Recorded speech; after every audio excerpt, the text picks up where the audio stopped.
Oh, my husband almost fainted. I used to be an investment analyst about 10 years ago now. But then probably I was thinking, oh, but where is my impact? I'm just looking at Excel sheets. I don't feel like I'm really helping people. And then I made the switch to become a doctor. People have asked me along my training, why did I make the switch? They were all very surprised. And then to answer bluntly, I just wanted probably to help people. I know it sounds very cliche, but I felt like when I was in finance, I wasn't necessarily seeing the purpose of what I was doing.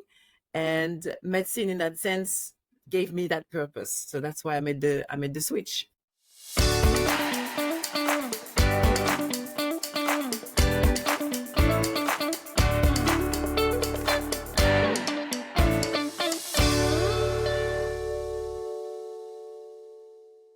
Hello, Vanessa. Thanks for coming to the podcast. I was really excited to see you today for a couple of reasons.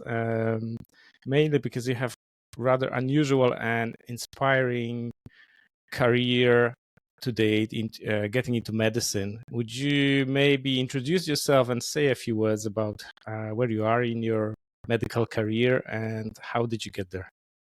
All right. Hi, Victor. Thanks for having me. Indeed unusual because I started with the financial world. So I used to be an investment analyst about 10 years ago now, more than that. Oh God, the time is flying. And then I made the switch to become a doctor. And I know several people have asked me along my training, why did I make the switch? They were all very surprised. But to be honest with you, I wasn't the only one in my cohort when I was doing medical school. There were a few of us who did finance before and then went into medicine.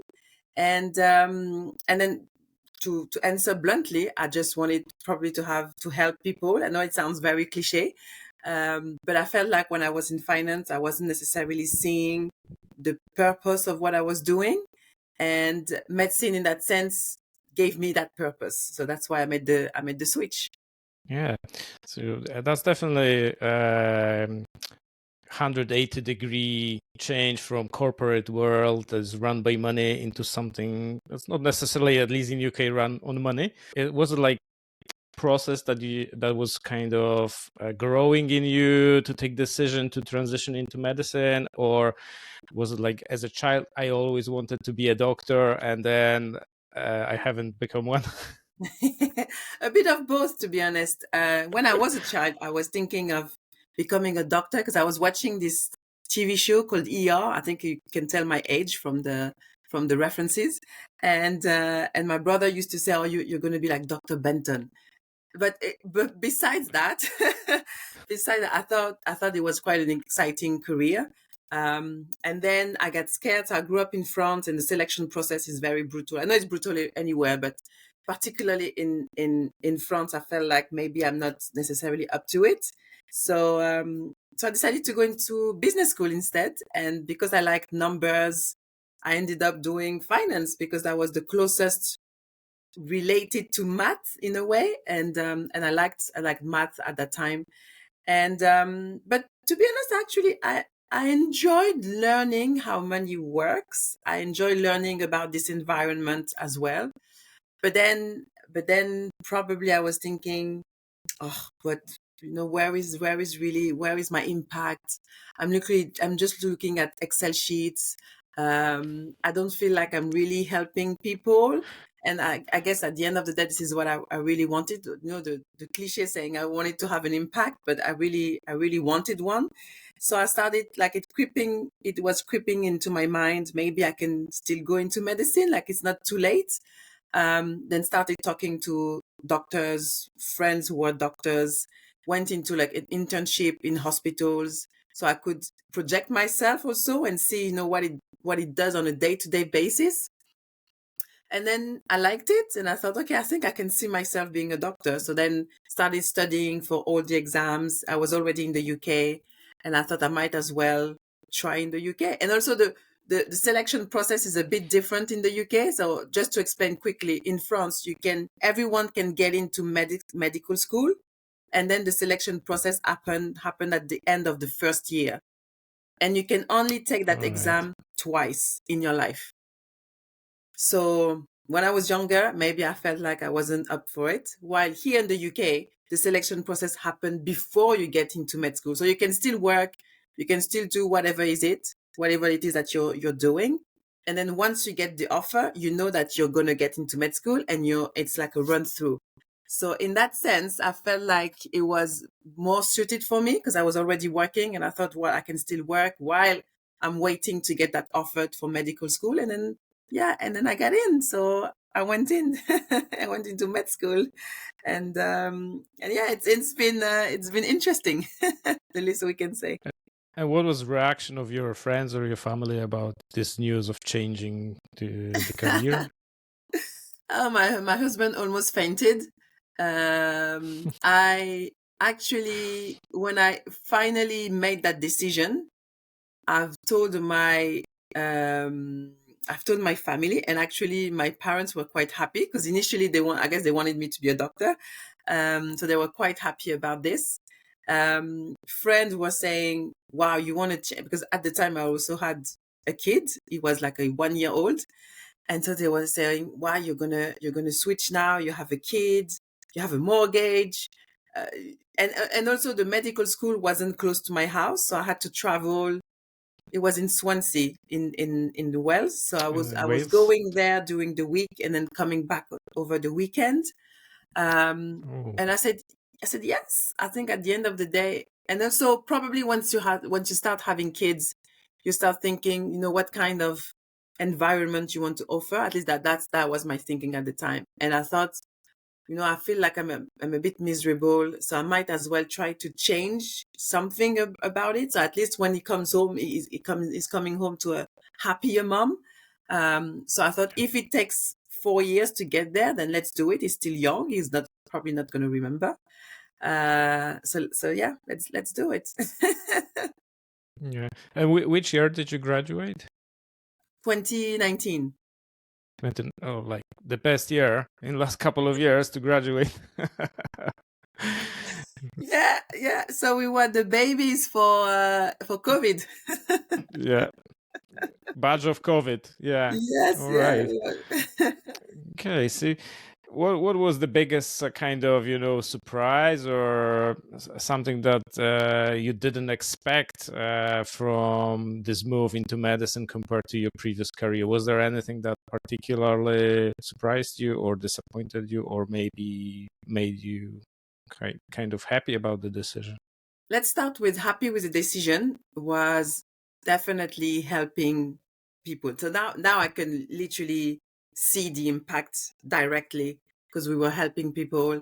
When I went to my first cardiac arrest, I was actually super impressed by the team effort. So because I guess, when you at least that was for me. When I graduated, I was thinking, oh my God, I'm going to go to a cardiac arrest. I'm going to have to lead the cardiac arrest.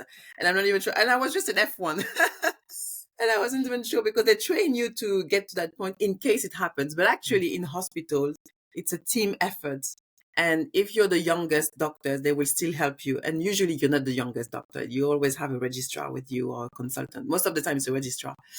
And I was really impressed by the team effort that usually speaking, you can always rely on someone to help you make an informed decision. And so this is the thing I really liked about medicine. You're actually not alone, which is something that I felt like when I was in finance, but probably because of the kind of job I was doing, because I was specializing in one sector and I was on my own in that sector.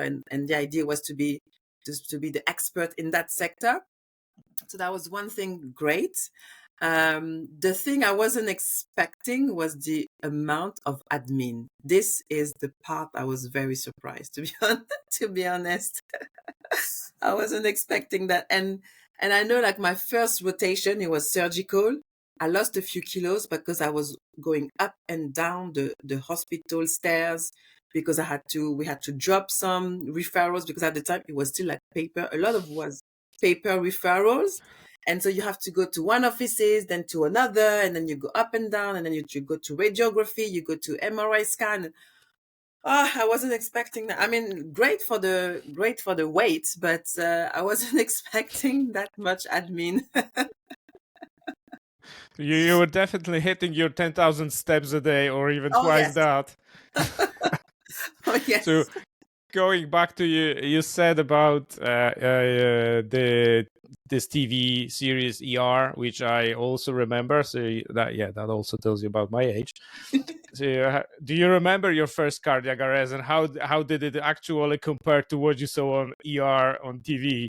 Yeah. I do remember my first cardiac arrest. Yes, yeah. It's not as dramatic. Although the ending is unfortunately tends to be sadder than in ER, but it wasn't that as dramatic, and everyone had their roles, and you're just doing your roles, and you're trying your best to resuscitate the person.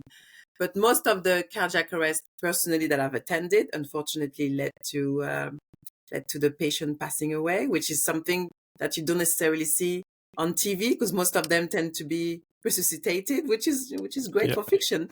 But in real life, yeah, it doesn't happen this way.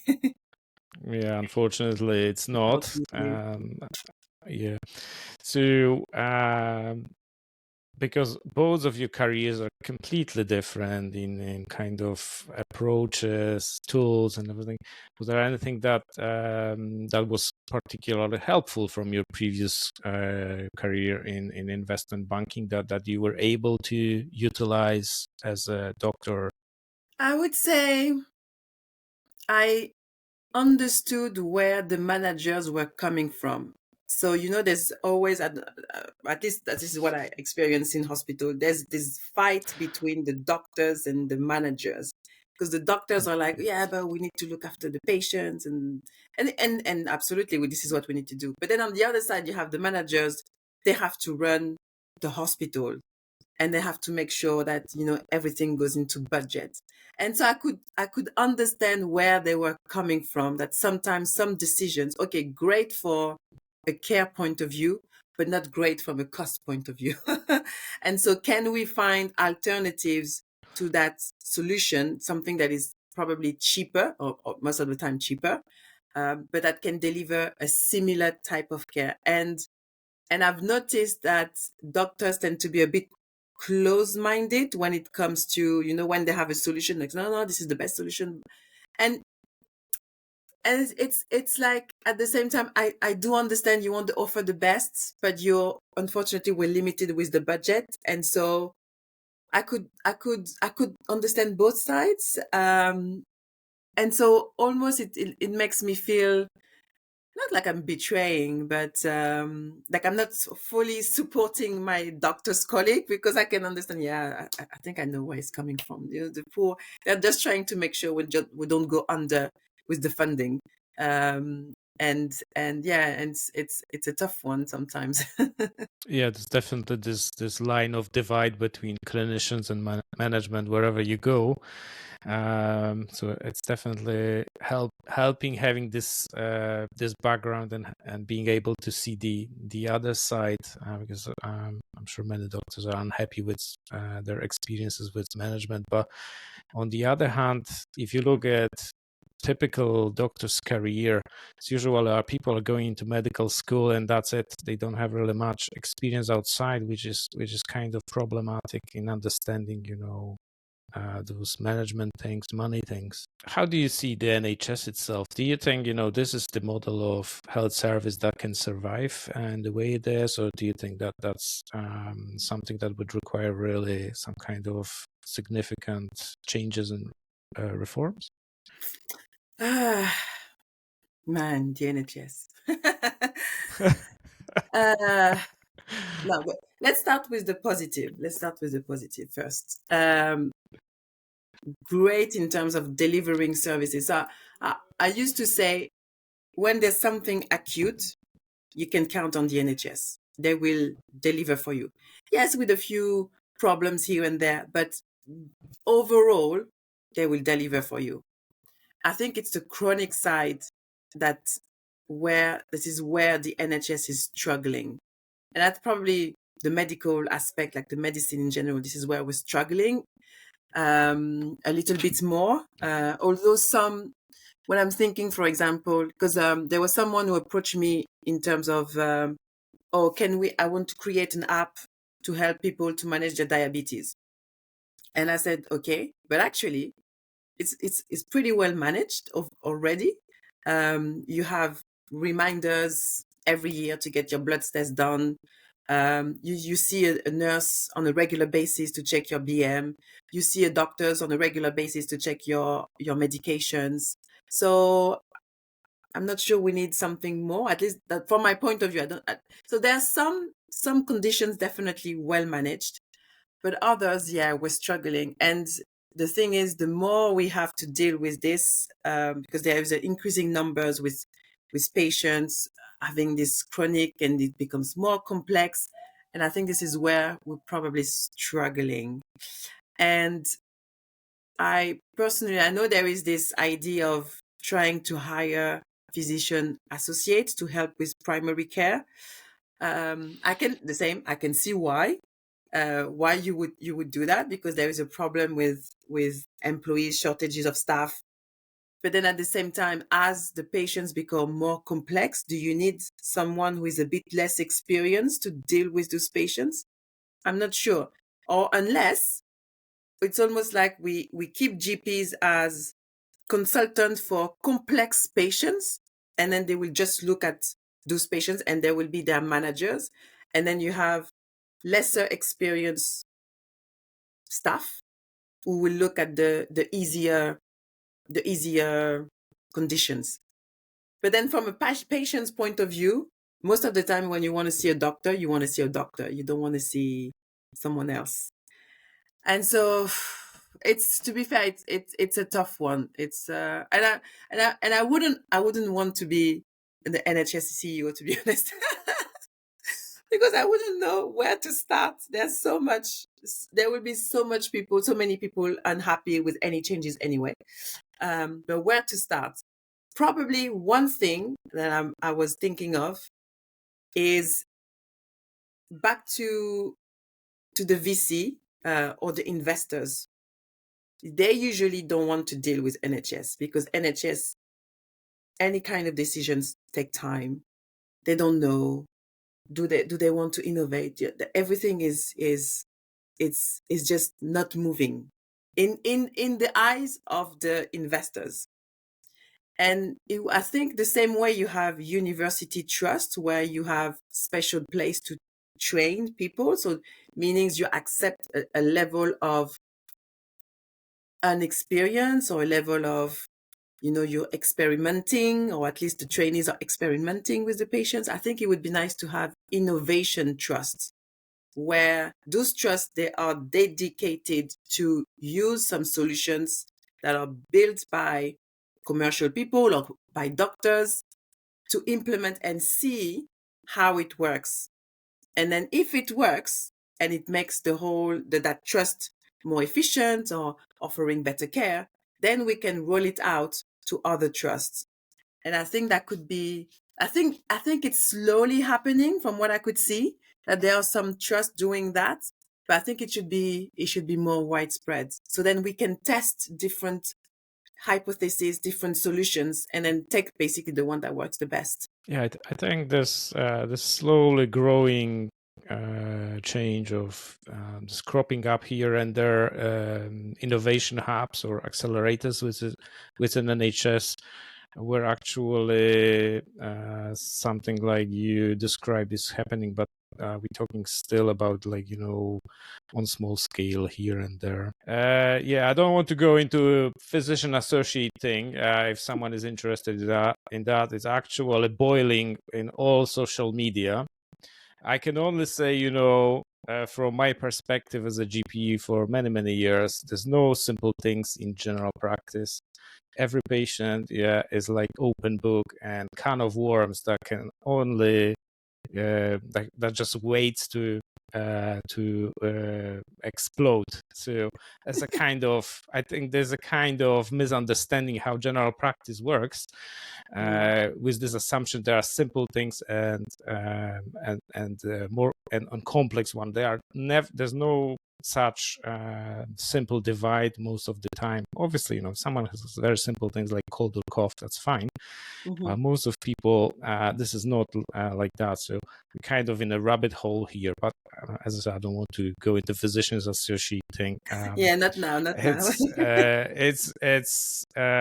I have very kind of black and white view here, and I wouldn't personally like to be seen and treated by PA, but that's just my call on it. But I'm more interested in something else because Mhm. you obviously have experience also of French health service, and I have no idea how it works. How does it work there? For example, in terms of insurance, do people have to pay for something? Do they pay regular insurance contributions, or can you just briefly describe how it works in France? Yeah, so I haven't practiced medicine over there, but I've been a patient a few times when I was younger.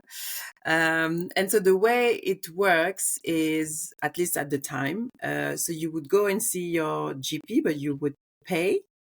So you would actually, there will be some exchange of money.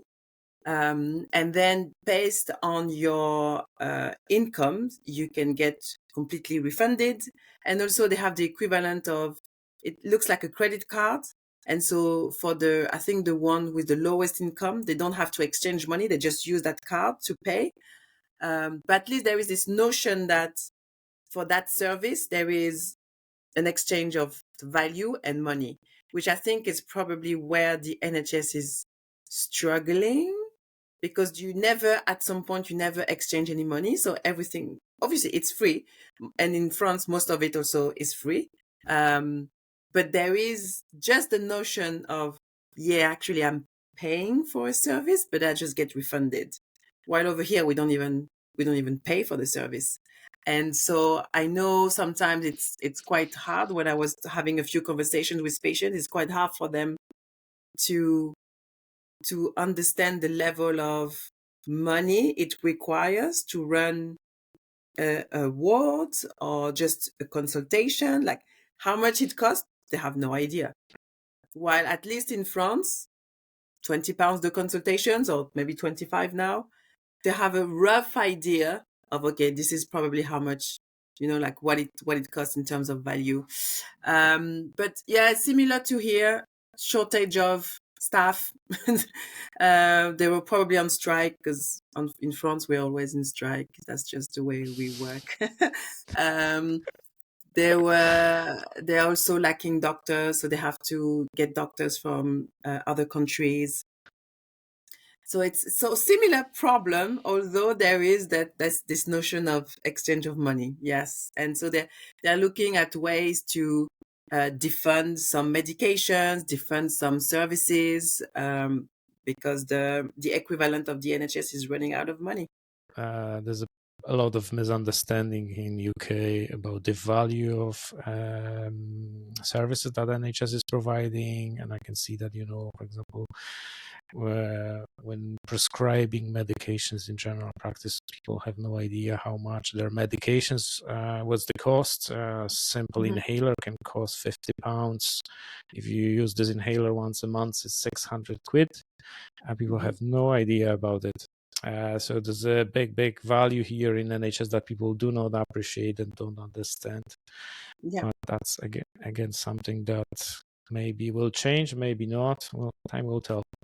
Now, coming back to you running up those floors with this paperwork and this kind of realization of how much paperwork is and administration is running the NHS, it seems like it was kind of a push for you to do some kind of innovation to change things, and now you started your own startup. Mm-hmm. So what actually are you involved in? What's your idea here? What Mm-hmm. is the startup? So probably because of the business and financial background. So one time in medicine, I was always looking for ways, how can we make this more efficient? Or how could business could help this aspect or this problem within the NHS? And also coming from a financial world, I thought, oh, let me go into an accelerator, because then you can get funding from VC. So VC being venture capitalist. So just to explain, just in case people are not necessarily aware, but venture capitalists, there are investors who invest in very, very early stage companies. So usually companies with no revenues, just an idea and a team to execute. That's it. And so they are betting on the team to create something that would hopefully become what they call a unicorn, so $1 billion valuation company. And so I thought, yeah, let's go, let's go into the VC world. Let's try to get backed up by a VC company, because also from a credibility point of view, it's good. It's good for it's just good for the it's good for the profile of the company. So I went into an accelerator. So I'm still doing it, called Antler. It's in London, and it's a 10-week program. And the idea is you go there, you find someone, you team up, and then you come up with an idea, and then you execute on the idea. And if they like it, then they invest. And so at the same time, they give you a lot of advice on and coaching to help you execute on the idea, making sure that the idea also makes sense from a commercial point of view, but also from an investor point of view as VC in the VC world. So I got there, and initially, so I had an idea to help primary care. That was my initial idea when I went there. And then when I started testing the idea with first colleagues, so other members of the cohort, there are like 80 of us, I could see they were a bit NHS, not sure. But then probably second or third session with the VC partner, so we have workshops. They literally said, yeah, we love healthcare, but please not the NHS. And then I thought, oh, wow, okay. And I had this great idea, which I thought was a great idea, to help primary care. But definitely they're just saying to me, we're not going to back you because we don't want to deal with the NHS. And so that's back to my comment when I was saying, in the views of VCs or investors, NHS is just it's not worth the hassle. And so that's why, especially if NHS wants to digitalize themselves, be a lot more efficient, because then it would create cost saving. Then they probably need to have silos of innovation, so like within the countries, where those people with startups idea and VC backable companies could go and test and see if it works. But so anyway, back to being in the accelerator. So I thought, okay, what else can I do in the healthcare environment? Since I'm a doctor, I might as well do something in medicine, in the medical space. Then I found a co-founder, another woman. Her name is Emily, and so we started like playing, brainstorming ideas, the usual telemedicine. But then we thought, why not use our own experience? And so one of them is menstruation symptoms, because I'm one of the many women suffering from this. And then we thought, why can't we try to do something around this? And then realized there just aren't that many research for menstruation symptoms, menstruation bloods, what's in the content of the bloods, analyzing the menstrual blood. There just isn't much out there. So we decided to explore that. And in that sense, it's very uncharted territories, although while I was doing my research, it's becoming a bit more emerging. But the idea is, how can we use some of the menstruation blood content to facilitate and probably give also equipped women with data, so then they know whether they need to go and see a GP, which hopefully will help decrease the number of appointments that these women take. And then the GP said, you're fine. So at least when they're going to see the GP, they'll be like, okay, this is my results. This is the problem I have. Can you do something? Or do you need to check, do some like further examinations? So this is what we're exploring at the moment. Obviously it's challenging because there isn't much out there, but it's super interesting in the sense that the potential of it is mind blowing. Like the more I research this and the more I'm thinking, my God, we've never actually looked into it up until what, 5-10 years ago, which is a shame, but hey, it's happening now, so let's do it. I don't think so that we often address it in GP, but not only because of from GP point of view, but patients are not actually reaching out often. Mm-hmm. The quality of life definitely can be improved for women, and it's one of those things that it's not very trendy. So you hear about, heart attacks, strokes, Mm-hmm. and so on. But I think there's other. It's just too much focus on those kind of very trendy big topics, while a lot is neglected. So it sounds like you picked up something that is that hasn't been really improved for some time, and with over 3 billion women, I think there's a big scope here. I agree. Now we have to convince them to take part in the research. Well, I don't think so that should be a big problem. I mean, the problem is there, and the matter of being aware that things can get better is sometimes an issue. Going back to your comment about not getting involved into trying to sell things to NHS, this is a very sad state of affairs, and unfortunately, there's so many things influencing that. But I really admire anyone, because there are still people trying to Mm-hmm. change things in NHS, but it's extremely difficult on so many levels, starting Mm-hmm. from obvious ones like funding, management, regulations, clinicians' mindsets. So yeah, I'm not really surprised that VCs are not that interested into going into NHS. Potentially, there's a big, there's a big market and potential for scale because of the size of NHS. But NHS is not one organization; it's like cluster of smaller ones, and it's not very agile. And decision making is just like, oh my god! I mean, I haven't worked, I've never worked in kind of your career, but I think it might be shocking for you sometimes how things are working. Yes, no, Yeah. you're absolutely right, and then again, it's probably from the financial background, but from a VC point of view, they're thinking, okay, you're doing all this cost saving for the NHS, but what about now if you want to go to Ireland, or if you want to go to Canada, or if you want to go to US? Those are different systems. So does it mean that whatever technology you're using, can it be scalable also in France? Can it be, besides the language problem, but can it be Yep. scalable in France? Can it be scalable in, I don't know, India?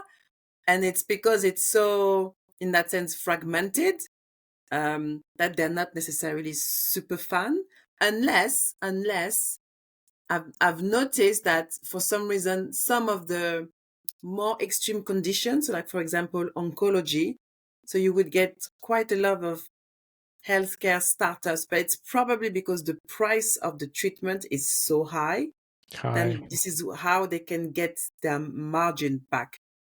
While if you're just looking at a bit of cost saving here and there in the NHS, they're like, but can you do the same thing in China or Australia? Probably not, because those are different systems. Well, you don't even have to look that far, because if you even compare, like, England, Scotland, Wales, everything is completely Mm. different here. So the complete disconnection, no integration. So if you're a patient coming from England to Scotland, I have zero information about you. There's no any electronic transfer of information. Everything is on paper. Often is getting lost. Yes. And we're in 21st century, so This is shocking. Yes. So much could be changed. I mean, last year everyone was talking about AI and all those things. So, there's so much low-hanging fruit that could, improve quality of care, safety of care without using any of this high tech, Yeah. just simple solutions. Yeah, I agree with Um, sharing the records. Although I know there is definitely a push towards it, but we're not there yet. your career is kind of unusual, as we touched on it earlier. Many people are actually moving away from NHS, and unfortunately, it's not really that they are pulled from something else. They are interested in something. They're just pushed away. Yeah. And one of the direction is investment banking, business Hmm. consultancy. For those people who would be looking in this direction, have you got Hmm. any tips or words of wisdom? Is grass always greener? Uh,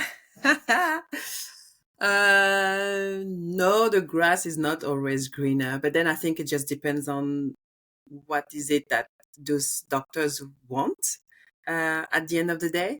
I remember thinking I didn't want to spend my whole day in front of a computer in like doing Excel sheets, and then complete like 180 degrees when I went to hospital when I was just running up and down, and then suddenly I was missing a little bit my Excel sheet because I was just always on my feet.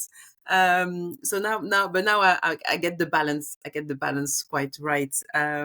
So yeah, it depends on exactly what is it that you want. But the good thing about being a doctor is people will assume automatically that you're clever, and in the sense that you can learn quickly. Because at the end of the day, when you want to change industry, at least that's my view, you have to be able to show that you can learn quickly and pick up the skills quickly. And so doctors are actually quite appreciated in that regards, because we just assume that you had to learn a lot and that you can probably do math correctly, that you can deduct things correctly because this is what you've been doing. So if we give you the tools, then you're probably going to be able to perform quite quickly. And so in that sense, changing careers, I don't think is that much of an issue as long as whoever decides, just focus on it. Now, to do it, you're probably going to have to start networking with people. So let's say you want to go into investment banking, then because in investment banking, if you do, for example, merger and acquisitions, there's always a team looking at healthcare.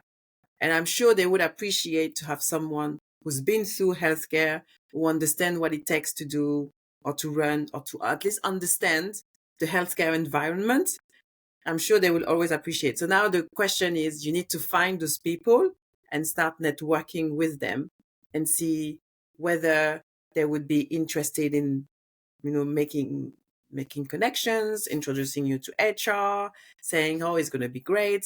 So that's one way. The other way is to do an MBA, which is after that straight, you can go into investment banking without asking too many questions. So that's probably the easiest if it's investment banking. Now I know But not the for not the cheapest. not the cheapest, no, that's for sure, not the cheapest, but at least you know for sure that you've done your MBA, and then Yeah, after that you do an internship in investment banking and you're right. in, and that's it. um, and then for if you want to do companies like McKinsey, um, I think the same. I think you're going to have to network. Probably going to have to spend a lot of time on their website to see when there is an opening, and starting at the bottom. But then again, they're always I wouldn't say hungry, but open for people who've been in the industry. Because at the end of the day, this is what they sell. They sell advice and how to improve. So when you come from that industry, you probably have a better understanding and knowledge of that industry. And so offering maybe like more out of the box solutions, hopefully.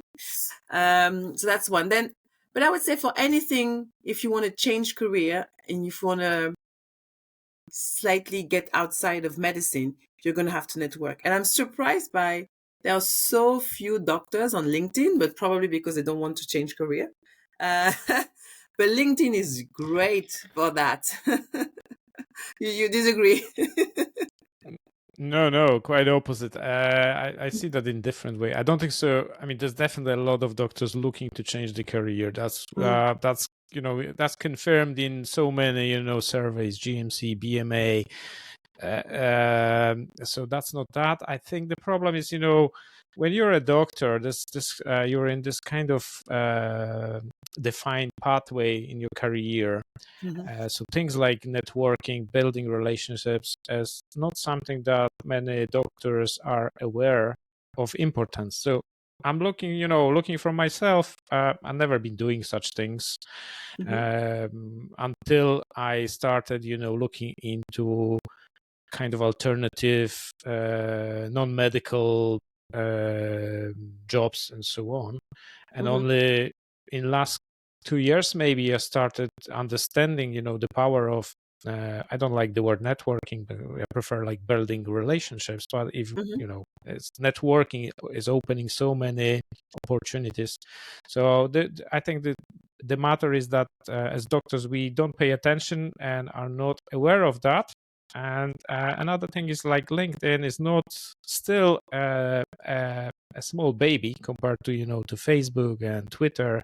So there's so many doctors on those other platforms.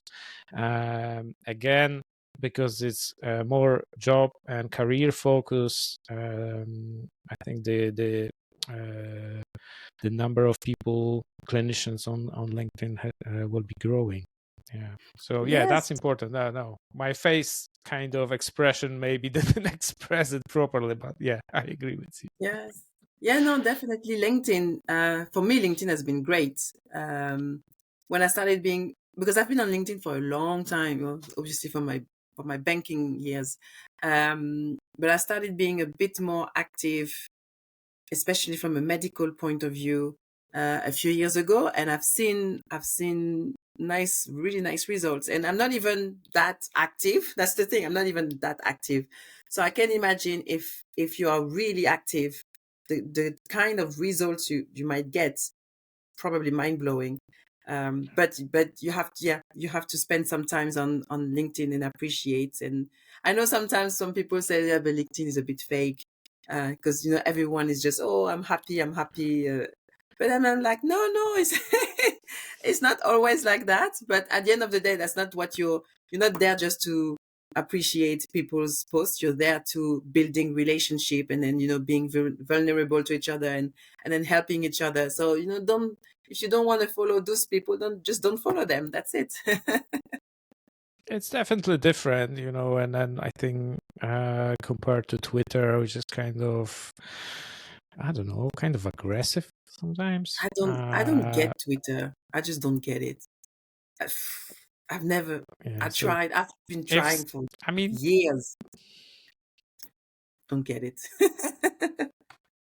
yeah, And so I don't have okay. a Twitter account. Yeah. Okay, Vanessa, if people would like to get in touch with you, so I understand the best way would be LinkedIn, and the other ways Yes, to get in touch with you if they would like to find out a bit more about your journey, startups, investment banking, medicine. LinkedIn. For now, it's LinkedIn LinkedIn. the Yes. best.